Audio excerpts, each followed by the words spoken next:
Hello everyone, welcome to Acumen. देखिए अभी आपका 5th फैब को पेपर हुआ है, कौन सा, GWSSB का क्लास 1 एंड 2 का। ठीक है, नाउ पेपर का एनालिसिस मैं आपके लिए ऑलरेडी पहले ही कर चुका हूं। ठीक है, मैं आपको कट ऑफ भी बता चुका हूं। ठीक है, और बाकी सारी बातें भी हम पिछले वीडियो में कर चुके हैं। इस वीडियो में क्या लेके आया हूं आपके लिए, तो जैसे कि आप यहां देख ही रहे हैं, मैं लिखा हुआ है civil mains batch GES plus GWSSB। यानी सर क्या सिविल का मेंस का बैच लॉन्च होने जा रहा है क्या आप कुछ और हम लोग के लिए प्रैक्टिस के लेके आ रहे हैं क्या? ठीक है, तो वो सब डिस्कस करेंगे इस वीडियो को। पर क्या करना है, इस वीडियो को एंड तक देखना है। ठीक है, आप सबके लिए कुछ ना कुछ है इस वीडियो के अंदर, तो थोड़ा ध्यान से इस वीडियो को देखिएगा। नाउ सबसे पहली बात आती है कि कौन कौन से बच्चे ऐसे होंगे जो मेंस के लिए एलिजिबल होंगे। ठीक है, कौन कौन से ऐसे बच्चे होंगे जो मेंस के लिए एलिजिबल होंगे जिनने 5th फैब को पेपर दिया है। कौन सा, GWSSB क्लास 1 एंड 2 का। ठीक है, तो देखिए अगर आपने जो अपना 5th फैब को एग्जाम दिया है GWSSB क्लास 1 एंड 2 का, अगर उस पेपर में आपके 150 से 160 के बीच में आ रहे हैं तो आप मेंस के लिए एलिजिबल हो जाएंगे। 100% आप हो जाएंगे मेंस के लिए एलिजिबल। किसके लिए है ये? जनरल कैटेगरी मेल के लिए। ठीक है, किसके लिए? जनरल कैटेगरी मेल के लिए। फीमेल होंगे तो -20 कर लीजिएगा इसमें से, और बाकी कैटेगरी वाले भी अपने मार्क्स को यहां से कम करके देख सकते हैं। ठीक है, जनरल कैटेगरी मेल में अगर आपके 150 से 160 के बीच में आ रहे हैं, कौन से पेपर में, 5th फैब वाले पेपर में, तो आप आराम से मेंस के लिए एलिजिबल हो जाएंगे। इससे पहले आपका एक और पेपर हो चुका है नर्मदा एंड कल्चर डिपार्टमेंट का, GES का क्लास 1 का। वहां पे अगर आपके 120 से 130 के बीच में आ रहे हैं तो भी आप मेंस के लिए एलिजिबल आराम से हो जाएंगे। ठीक है, तो ये तो मैंने उनके लिए बताया जो मेंस के लिए एलिजिबल होने वाले हैं। ठीक है, जो बच्चे मेंस के लिए एलिजिबल नहीं हो रहे हैं, होप हारने का नहीं है, आपके लिए क्लास 2 का पेपर लगा हुआ है। मार्च में भी आपका क्लास 2 का पेपर है GWSSB का। ठीक है, रोड एंड बिल्डिंग का जो पेपर पोस्टपोन हुआ है वो पेपर भी बहुत जल्द होने वाला है। साथ में नई वैकेंसीज भी आ चुकी है, नर्मदा एंड कल्चर की वैकेंसी आ चुकी है जो मैंने अनाउंस किया हुआ है आपके लिए। ठीक है, तो आपके लिए बहुत सारी वैकेंसीज लगी हुई है लाइन से। तो जो बच्चे पर्टिकुलरली GWSSB के मेंस तक नहीं पहुंच पा रहे हैं उनको डिमोटिवेट होने की जरूरत नहीं है। ठीक है, आप आराम से क्लास 2 की तैयारी करिए। मेरा मानना हमेशा से रहा है पहले क्लास 2 सिक्योर करो फिर क्लास 1 की तैयारी करो। ठीक है, नाउ जब बच्चे ने पेपर दिया ना तो बच्चे के माइंड में एकदम क्लियर था, यार मैं क्लास 1 आ रहा हूं किसके लिए देने के लिए, अपनी प्रैक्टिस के लिए। ठीक है, मुझे पता है क्लास 1 का पेपर क्लियर होने वाला नहीं है, पर पेपर यार इतना इजी बना दिया ना, इतना इजी पेपर बना दिया कि अब बच्चा कंफ्यूज हो चुका है कि भैया मैं क्लास 2 की तैयारी करूं या क्लास 1 के मेंस की तैयारी करूं। ठीक है, थोड़ा ध्यान सुनिएगा, इस क्वेश्चन का आंसर आपको मिल जाएगा क्योंकि मेरे काफी स्टूडेंट मुझसे यही क्वेश्चन पूछ रहे हैं, इसीलिए इस क्वेश्चन का आंसर आपको देता हूं। नाउ एक क्वेश्चन मेरे स्टूडेंट भी काफी पूछ रहे हैं और बाकी स्टूडेंट के मन में भी एक सवाल आ ही रहा होगा, क्या कि सर देखिए पेपर बहुत इजी आ गया था हमारा क्लास 1 का, इस वजह से अब हम कंफ्यूज हो गए हैं कि हम क्लास 1 की मेंस की तैयारी करें या क्लास 2 की जो वैकेंसीज आई हुई है GWSSB की, ठीक है, रोड एंड बिल्डिंग की, नर्मदा की आने वाली, इनकी तैयारी करें। तो देखिए मैं आपको क्लियर कट आंसर देता हूं एकदम। जो बच्चे ऑलरेडी क्लास 2 ऑफिसर हैं, जो बच्चे ऑलरेडी क्लास 2 का एग्जाम क्लियर कर चुके हैं, क्लास 2 ऑफिसर बन चुके हैं, अगर वो चाहें तो उन्हें यहाँ पे मेंस की तैयारी श्योर शॉर्ट करनी चाहिए, उनके लिए कोई और ऑप्शन यहाँ पे है ही नहीं। पर वो बच्चे जो अभी तक क्लास 2 का एग्जाम क्लियर नहीं कर पाए हैं, पहला फोकस आप क्लास 2 पे रखिए। क्यों? पहली चीज, क्लास 2 में वैकेंसीज ज्यादा हैं एज कंपेयर टू क्लास 1 के मुकाबले, क्योंकि यहां पे सिर्फ 28 वैकेंसीज आई हैं और यहां सिर्फ 58 वैकेंसीज आई हैं। ठीक है, तो वैकेंसीज कम है, पहली चीज। ओके, दूसरा, क्लास 2 का पेपर कंपैरेटिव टू क्लास 1 थोड़ा सा पैटर्न इजी है। क्यों? वहां पे आपको प्रीलिम्स देना है क्लास 2 में, उसके बाद आपका इंटरव्यू है और उसके बाद आपकी ज्वाइनिंग आ जाती है। यहां पे क्या है, आप प्रीलिम्स क्लियर करेंगे फिर आपका मेंस का एग्जाम होगा। मेंस में भी काफी लेवल्स में एग्जाम होगा। ठीक है, एक गुजराती होगा, एक इंग्लिश होगा, फिर 3 टेक्निकल पेपर होंगे, फिर इंटरव्यू होगा। ठीक है, तो आपका फेवरेबल चांस कहां पे सिलेक्शन का, क्लास 2 में। ठीक है, क्लास 1 भी आपके लिए बना हुआ है, पर एक बार पहले क्लास 2 की जॉब ले लीजिए। ठीक है, एक गवर्नमेंट जॉब आपके पास हो जाए, उसके बाद क्लास 1 को टारगेट कीजिएगा। ठीक है, अब कोई बच्चा बोलता है नहीं सर मैं क्लास 1 और क्लास 2 दोनों की तैयारी करना चाहता हूं, करिए। अगर आपके अंदर कैपेबिलिटी है, ठीक है, अगर आपके इतना टाइम है कि आप दोनों की तैयारी कर सकते हैं, डेफिनेटली आपको मेंस की तैयारी भी करनी चाहिए और डेफिनेटली आपको क्लास 2 की तैयारी भी करनी चाहिए। ठीक है, बट मेरा ओपिनियन ये रहेगा उन बच्चों के लिए जिनका अभी तक गवर्नमेंट जॉब में नहीं हुआ है, पहला तैयारी क्लास 2 का करिए, उसके बाद क्लास 1। ठीक है, और अगर कोई बच्चा चाहता है तो दोनों पैरेलली भी कर सकता है। डन। नाउ अब मेंस का एग्जाम होने कब वाला है, तो अगर हम GES के एग्जाम की बात करें, ठीक है। तो इसकी जो डेट आई है 22 अप्रैल आई है, 23 अप्रैल आई है एंड 7 मई आई है। नियरली लगभग 3 से 3.5 महीने के आसपास, ठीक है, 3 से 3.5 महीने के आसपास। और GWSSB की जो डेट्स आई हैं वो कौन कौन सी भैया, 2 जुलाई, 9 जुलाई एंड 16 जुलाई, ठीक है। नाउ नियरली अगर देखें तो यहाँ पे हमारे पास 3 से 3.5 महीने का समय है प्रिपरेशन के लिए, और अगर हम लोग यहाँ पे देखें तो नियरली 5 मंथ्स का टाइम है हमारे पास प्रिपरेशन के लिए, ठीक है। नाउ ना अभी तक इसका फॉर्म का डेट आया है ना इसका डेट आया है, तो नियरली जीपीएससी को पूरे एग्जाम को कंडक्ट करने में 4 से 5 महीने का समय लगता है कि भैया आपको आंसर की देना है, फिर आपसे फॉर्म भरवाना है, फिर उस एग्जाम की तैयारी करनी है, फिर वो एग्जाम आपको कंडक्ट करना है, एडमिट कार्ड रिलीज करने है, सब काम के लिए नियरली 4 से 5 महीने लगता है। तो हम बोल सकते हैं कि ये वाला एग्जाम थोड़ा सा पोस्टपोन हो सकता है। कौन सा, जीएस क्लास 1 का एग्जाम आपका थोड़ा सा पोस्टपोन हो सकता है, लगभग 1 महीना ये पोस्टपोन हो सकता है। बट अभी के लिए टेंटेटिवली हम लोग बोलते हैं भैया कि जो इसकी डेट है हम उसी के हिसाब से प्रिपरेशन करना शुरू करेंगे। बट चांसेस है कि ये वाला आपका जीएस का एग्जाम 1 महीना पोस्टपोन हो जाए, ठीक है। बट जीडब्ल्यूएसएसबी का एग्जाम पोस्टपोन होने वाला है नहीं, क्योंकि सफिशिएंट टाइम है आपके पास, यहाँ पे जीपी के पास भी सफिशिएंट टाइम है एग्जाम कंडक्ट करने के लिए। तो भैया आराम से ये एग्जाम तो कंडक्ट हो जाएगा, ठीक है। तो भाई आपको यहाँ पे जीडब्ल्यूएसएसबी का एग्जाम पोस्टपोन होने के कोई भी चांसेस नहीं बनते हैं। क्लियर। अब देखिए अगर मैं आपसे बात करता हूँ कि भैया पैटर्न क्या रहता है एग्जाम का, तो प्रीलिम्स एग्जाम तो आप देख के आ चुके हैं, ठीक है, जिसमें आपका जनरल स्टडीज था, जनरल एप्टीट्यूड था, और उसके बाद सिविल इंजीनियरिंग था आपका 300 मार्क्स का, ठीक है। ओवरऑल पेपर आपका 500 मार्क्स का था, आंसर की आ चुका है ऑलरेडी, ठीक है। तो आप मैच कर लीजिए, अगर आपके नंबर इससे ज्यादा आ रहे हैं मतलब आप मेंस के लिए एलिजिबल होने वाले हैं, ठीक है। आपको मेंस की तैयारी करनी चाहिए, ठीक है। अगर आपके मार्क्स इससे कम हैं तो अभी से आप क्लास 2 ऑफिसर की तैयारी करिए, क्लास 2 के एग्जाम की तैयारी करिए, क्योंकि आप मेंस के लिए एलिजिबल नहीं होंगे, ठीक। अब मेंस का जो एग्जाम होने वाला है वो कैसा होगा, पूरा डिस्क्रिप्टिव होने वाला है, पूरा का पूरा एग्जाम डिस्क्रिप्टिव होने वाला है। इसमें पहला पेपर आपका आएगा गुजराती लैंग्वेज का 100 मार्क्स का, दूसरा पेपर आएगा आपका इंग्लिश का जो कि अगेन 100 मार्क्स का रहेगा, फिर 3 सिविल के पेपर होंगे, ठीक है, technical 1, technical 2, technical 3, 200 marks 200 marks 200 marks का। पहला पेपर पूरा स्ट्रक्चर बेस्ड रहेगा, ठीक है, स्ट्रक्चरल एनालिसिस, आरसीसी, स्टील, ये वाला पोर्शन रहेगा फर्स्ट पेपर में। सेकंड पोर्शन पूरा का पूरा वाटर से रिलेटेड रहेगा, जैसे कि आपका एनवायरमेंटल इंजीनियरिंग, हाइड्रोलॉजी, इरिगेशन, ये सब कुछ इसके अंदर रहने वाला है आपका सिविल इंजीनियरिंग टेक्निकल पेपर 2 के अंदर। एंड लास्ट पेपर थोड़ा सा कंपैरेटिवली इजी रहता है, ठीक है, सीपीएम होगा, एस्टिमेशन कॉस्टिंग होगा, जियोटेक होगा यहाँ पे, तो वो आपका पेपर 3 में रहेगा 200 मार्क्स में, ठीक है ना। टोटल पेपर होने वाला है 800 मार्क्स का। अब आपको कितने मार्क्स लेके आने हैं यहाँ से, ठीक है, उसके बारे में थोड़ा सा डिस्कशन करते हैं। आइए, तो देखिए आपको जो मार्क्स लेके आने हैं ना, अगर आपका जीएस का एग्जाम है तो आपको ओवरऑल लेके आना है 350 से 380 मार्क्स मेंस प्लस इंटरव्यू मिला के। क्यों थोड़ा कम रखा है यहाँ पे, क्योंकि भैया इसका पेपर थोड़ा सा कंपैरेटिवली टफ होगा, ठीक है, कट ऑफ थोड़ा सा कम रहेगा यहाँ पे, इसीलिए अगर आपका 350 से 380 के बीच में मार्क्स रहता है मेंस प्लस इंटरव्यू मिला के, तो आराम से आपकी ज्वाइनिंग आ जाएगी, आपका एग्जाम क्लियर हो जाएगा। बट यही चीज अगर हम बात करें जीडब्ल्यूएसएसबी के एग्जाम में, तो यहाँ पे आपका जो टोटल मार्क्स बनना चाहिए वो बनना चाहिए 380 से 420 के बीच में, ठीक है, मेंस प्लस इंटरव्यू मिला के, ठीक है। अगर आपका मेंस प्लस इंटरव्यू का मार्क्स मिला दिया जाए तो वो आपका 380 से अगर 420 के बीच में है, ठीक है, तो आराम से आपका सिलेक्शन हो जाएगा इसमें, ठीक है।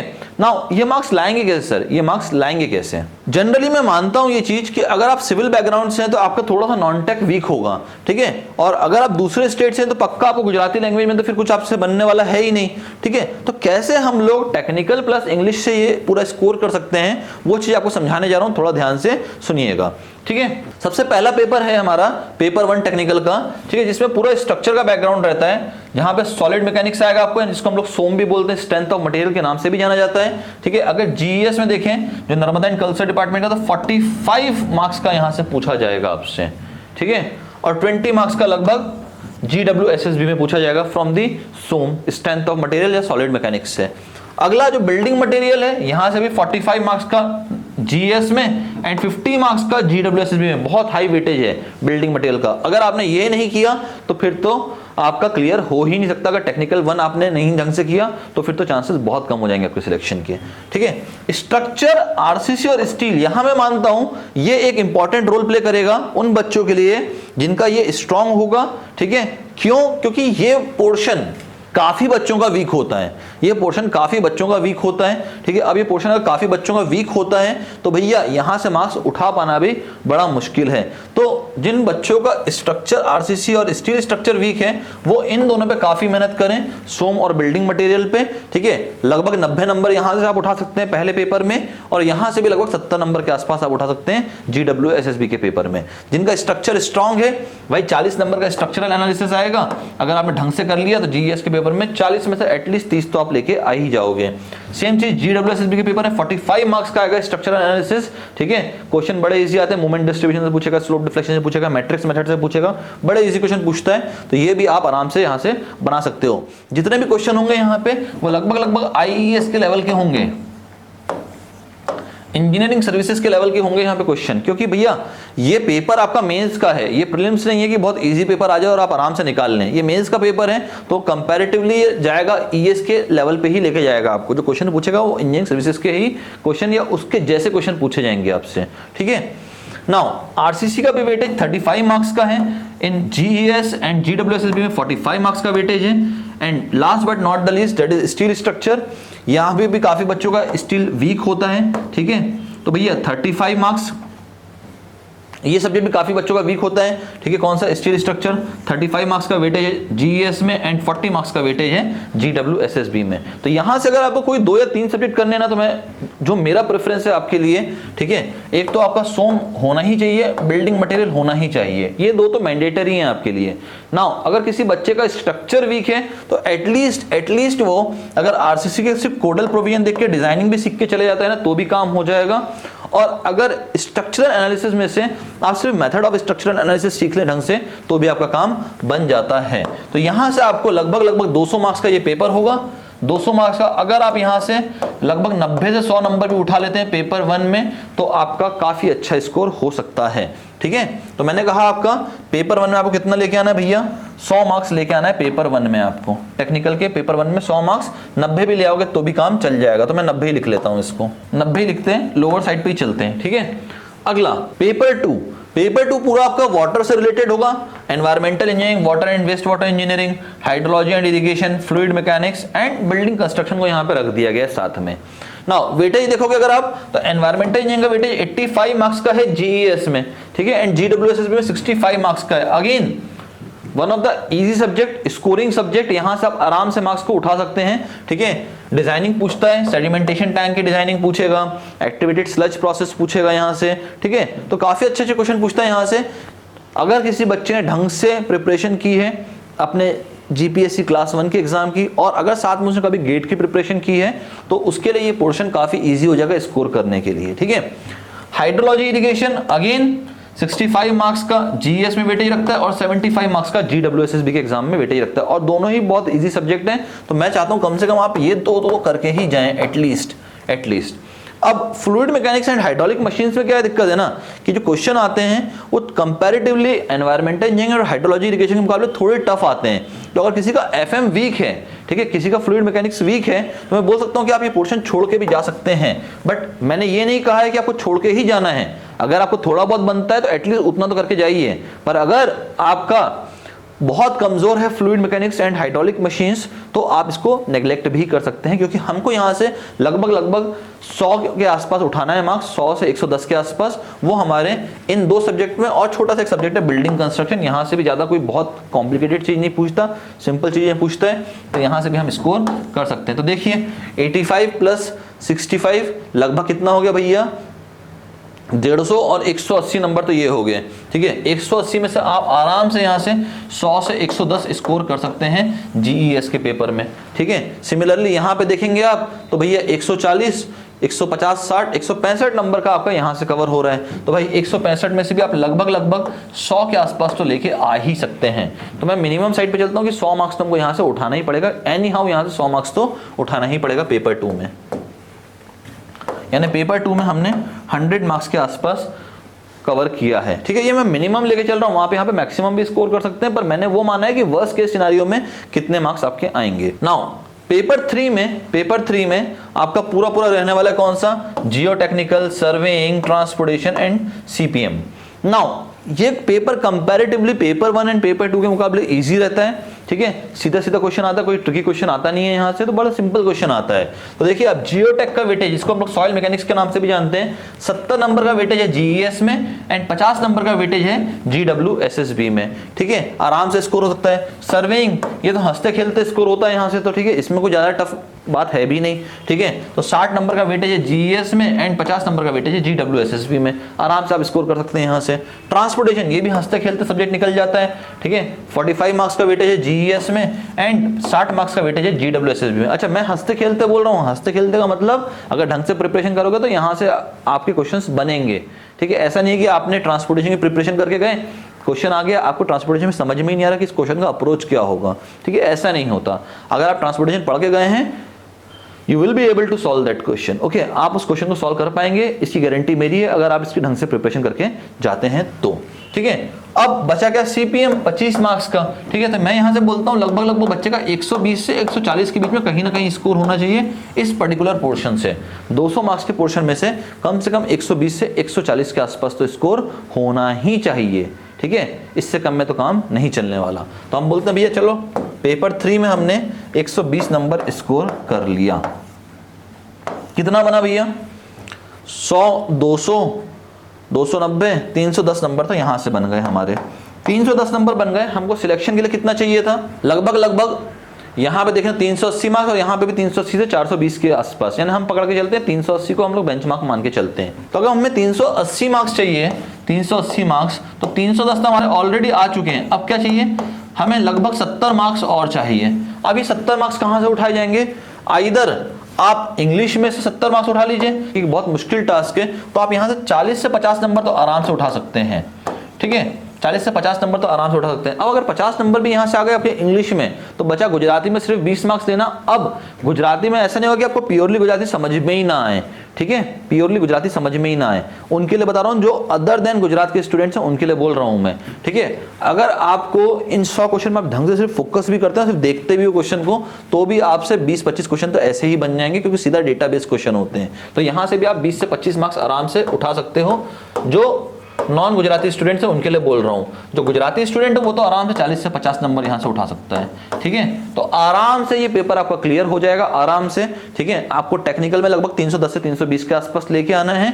नॉन टेक में अगर आप इंग्लिश में 40 से 50 नंबर भी उठा लेते हो, तो आपको गुजराती में भी सिर्फ 40 से 50 नंबर के आसपास की रिक्वायरमेंट रहती है। ठीक है, तो आराम से पेपर क्लियर होता है। नाउ इस पेपर में क्वेश्चंस किस फॉर्म में आते हैं, तो भैया आपका पूरा क्वेश्चन होगा सब्जेक्टिव। ये पूरा पेपर होता है डिस्क्रिप्टिव या सब्जेक्टिव कह लो आप इसको। ठीक है, कई बार इसको कन्वेंशनल भी कहा जाता है। कन्वेंशनल, सब्जेक्टिव, डिस्क्रिप्टिव का मतलब क्या है, जैसे आप अपने यूनिवर्सिटी में आंसर लिखते थे ना, सेम वैसे ही आंसर यहाँ पे भी लिखना पड़ेगा। ठीक है, सेम आंसर वैसे ही लिखना पड़ेगा। लंबे आंसर होते हैं, पूरा आपको डेरिवेशन करके दिखाना पड़ता है, सॉल्व करके दिखाना पड़ता है। अब कितने मार्क्स के क्वेश्चन आते हैं सर, तो 11 क्वेश्चन आएंगे यहाँ पे आपके, 11 क्वेश्चन आएंगे 10 मार्क्स के। तो ये हो गया आपका कितना भैया, 110 मार्क्स तो यहां से हो गए। 11 क्वेश्चन 10 मार्क्स के। ठीक है, एक पर्टिकुलर टेक्निकल पेपर की बात कर रहा हूं मैं, एक टेक्निकल पेपर की। ठीक है, और 6 क्वेश्चन आएंगे यहां से 15 मार्क्स के। तो ये हो गया 90 नंबर। तो आपके हो गए कितने भैया, 200 नंबर का एक टेक्निकल पेपर बनता है आपका, जिसमें 11 क्वेश्चन होंगे 10 मार्क्स के, 6 क्वेश्चन होंगे 15 मार्क्स के। नाउ यहां पे क्या होता है ना, यहां पे ये वाले जो 15 मार्क्स के क्वेश्चन है ना, ये पूरे के पूरे आपके न्यूमेरिकल ही रहने वाले हैं, न्यूमेरिकल। तो थोड़ा सा उन बच्चों के लिए ये कंपैरेटिवली मुश्किल हो जाता है जिनका न्यूमेरिकल पे होल्ड अच्छा नहीं होता। तो अगर आपको मेंस का एग्जाम क्लियर करना है तो न्यूमेरिकल पे होल्ड काफी अच्छा चाहिए होगा, क्योंकि लगभग 50 से 60% पेपर ना पूरा मेंस का न्यूमेरिकल अप्रोच पे ही आता है। ठीक है, न्यूमेरिकल अप्रोच मतलब न्यूमेरिकल्स होंगे, जियोटेक में न्यूमेरिकल्स आएंगे आपको, ट्रांसपोर्टेशन में न्यूमेरिकल्स आएंगे, स्ट्रक्चर में न्यूमेरिकल्स आएंगे, आरसीसी में न्यूमेरिकल आएंगे, सर्वेइंग में न्यूमेरिकल आएगा, एनवायरमेंटल में न्यूमेरिकल आएगा, हाइड्रोलॉजी इरिगेशन में न्यूमेरिकल आएगा। ठीक है, तो सब में आपको न्यूमेरिकल आने वाले हैं। तो लगभग 60% पेपर आपका न्यूमेरिकल अप्रोच पे ही बेस्ड होगा। तो आपको काफी अच्छी मेहनत करनी पड़ेगी न्यूमेरिकल्स की, तब जाके आपका पेपर क्लियर होगा। क्लियर। नाउ अब बात आती है सर, क्या आप बैच को स्टार्ट करने जा रहे हो क्या? तो सर क्या मेंस का बैच स्टार्ट होने जा रहा है क्या? मेंस का बैच बिल्कुल स्टार्ट होगा बच्चों के लिए, बट बिफोर दैट मैं ये देखना चाहता हूं कितने बच्चे सीरियसली तैयार है मेंस के प्रिपरेशन करने के लिए। ठीक है, क्योंकि देखो यार, बैच स्टार्ट कर दिया जाए, ठीक है, बच्चा सीरियस कैंडिडेट अगर आपके पास नहीं आया ना, तो फिर मेंस के लिए फैकल्टी का इतना मेहनत करना बेकार है बच्चों के लिए, क्योंकि बच्चा ही सीरियस नहीं है अपने एग्जाम को लेके। तो फिर से मैं बोलता हूं, अगर आप सीरियस है अपने एग्जाम को लेके, ठीक है, अगर आप मेंस का एग्जाम सीरियसली लिखना चाहते हैं, क्या करना है, नीचे मैंने आपको गूगल फॉर्म दिया हुआ है डिस्क्रिप्शन में, ठीक है, डिस्क्रिप्शन बॉक्स में जाइए, गूगल फॉर्म दिया हुआ है, उसको फिल करिए, आपका डेटा आएगा हमारे पास, मेरी टेक्निकल टीम आपको कॉल करेगी, आपसे पूरी बात होगी और उसके बाद आपको बताया जाएगा नेक्स्ट आपका मेंस का बैच कब से स्टार्ट होने जा रहा है, विथ इकोनॉमिकल प्राइसिंग, ठीक है, with economical pricing and with books and questions, all content हम आपको देने वाले हैं, पूरा कंटेंट आपको देने वाले हैं। नाउ बात आती है सर बुक्स आपकी कैसी होती हैं। These are our theory books, ठीक है, जो आपको थ्योरेटिकल कंटेंट पढ़ना है हर सब्जेक्ट के लिए, जो आपके मेंस एग्जाम के लिए इंपॉर्टेंट है, वो आपके ये रही थ्योरी बुक्स, पूरी की पूरी पूरे सब्जेक्ट की थ्योरी बुक यहाँ आपके सामने है, ठीक है। यही थ्योरी बुक्स आपको पूरी यूज करनी रहेगी अपने क्लास 1 के एग्जाम के लिए, ठीक है। आपने इसको यूज किया, आपको थ्योरेटिकल अप्रोच समझ में आ गया। अब बात आती है सर कन्वेंशनल क्वेश्चन कहां से सॉल्व करेंगे, तो हम आपको क्लास में भी कन्वेंशनल क्वेश्चन सॉल्व करवाने वाले हैं, साथ में अगर आप चाहें तो जो प्रीवियस ईयर इंजीनियरिंग सर्विसेज के पेपर है ना, उनको भी साथ में सॉल्व करते हुए चलें, ठीक है। वो बच्चे, ठीक है, जो चाहते हैं कि भाई हम भी अपने एंड से प्रिपरेशन करते हुए चलें, तो प्रीवियस ईयर इंजीनियरिंग सर्विसेज के पेपर उठाइए और उन्हें सॉल्व करिए। कभी भी ऐसी गलती मत करना कि प्रीवियस ईयर आपने जीपीएससी क्लास 1 का पेपर उठाया उसे सॉल्व करने लग गए, नहीं। क्यों नहीं? क्योंकि भाई आपने अगर सॉल्व किया ना तो आप उतने में बंद जाओगे, आप क्वेश्चन को रटोगे कि इस क्वेश्चन को ऐसे करना है, सिर्फ रट डालोगे आप, पर आपको अप्रोच ही नहीं आएगा। और एग्जाम आपका जो मेंस का एग्जाम होने वाला है वो आपके अप्रोच को टेस्ट करने वाला है, ना कि आपके रटे हुए ज्ञान को, ठीक है। रटा हुआ ज्ञान प्रीलिम्स तक काम आ जाता है, जब 4 ऑप्शन रहते हैं, एक टिक करना रहता है, वहां तक हमें काम आ गया, ठीक है। कट ऑफ भी कम जाने वाला है, वो भी आपको पता, 160 तक में आपका सिलेक्शन हो जाएगा। बट अब अगर आप मेंस के लिए एलिजिबल हो गए हैं तो बहुत अच्छे से प्रिपरेशन करनी पड़ेगी, अप्रोच अपना अच्छे से रखना पड़ेगा, किसी कंसेप्ट को एकदम अंडरस्टैंड करना पड़ेगा, डीप अंडरस्टैंडिंग होनी चाहिए उस कॉन्सेप्ट की, तब जाके आपका मेंस का एग्जाम क्लियर होगा और तब जाके आप इंटरव्यू क्रैक कर पाएंगे, ठीक है। क्योंकि ये एग्जाम छोटे एग्जाम्स नहीं है कि आपने थोड़ा पढ़ा, सरफेशियल आपने पढ़ा कि भैया आपने सिर्फ और सिर्फ ऊपर से पढ़ते हुए निकल गए और आपका हो गया, नहीं। इससे कभी भी किसी ने मेंस निकाल ही नहीं पाया यार, ठीक है। तो मेंस का एग्जाम ऐसे नहीं निकलता। डन। अगर आपको और इंफॉर्मेशन चाहिए regarding the mains examination, regarding the class 2 examination, तो करना क्या है, आपको टेलीग्राम चैनल ज्वाइन करना है, ठीक है। आप एक्यूमेन जीपीएससी सर्च करेंगे तो आपको हमारा टेलीग्राम चैनल मिल जाएगा। आप सिर्फ इतना सर्च करिए एक्यूमेन जीपीएससी।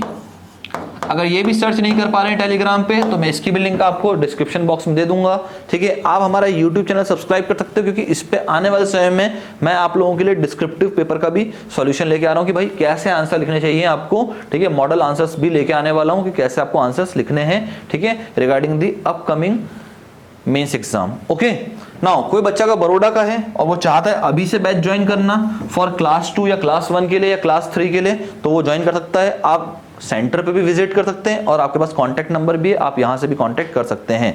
बट सारे बच्चों को गूगल फॉर्म फिल करना मैंडेटरी है। क्यों? क्योंकि जब तक आप गूगल फॉर्म फिल नहीं करेंगे, ठीक है, मुझे ये पता नहीं चलेगा कि जो बच्चा यहाँ पे मुझे देख रहा है उसके मार्क्स कितने आए हैं प्रीलिम्स में या कितने आने वाले हैं, ठीक है, और क्या उसको प्रिपरेशन करनी चाहिए या नहीं करनी चाहिए। मेरी टीम आपको बताएगी कि आपको प्रिपरेशन करनी चाहिए या नहीं करनी चाहिए मेंस की, ठीक है। तो यार करना क्या है, इस वीडियो को ना अपने दोस्तों को शेयर करिए जितना पॉसिबल हो पाए, ठीक है। लाइक कर दो वीडियो को कि देखो कंटेंट तुम्हारे निकाल के लाया हूं कि भाई कौन सब्जेक्ट इंपॉर्टेंट था, किसका वेटेज कितना है, ठीक है। और जितना पॉसिबल हो पाए अपने दोस्तों में शेयर करिए, चैनल को सब्सक्राइब कर लो, ठीक है। मिलते हैं नेक्स्ट वीडियो में, तब तक के लिए bye bye everyone and thanks for your time.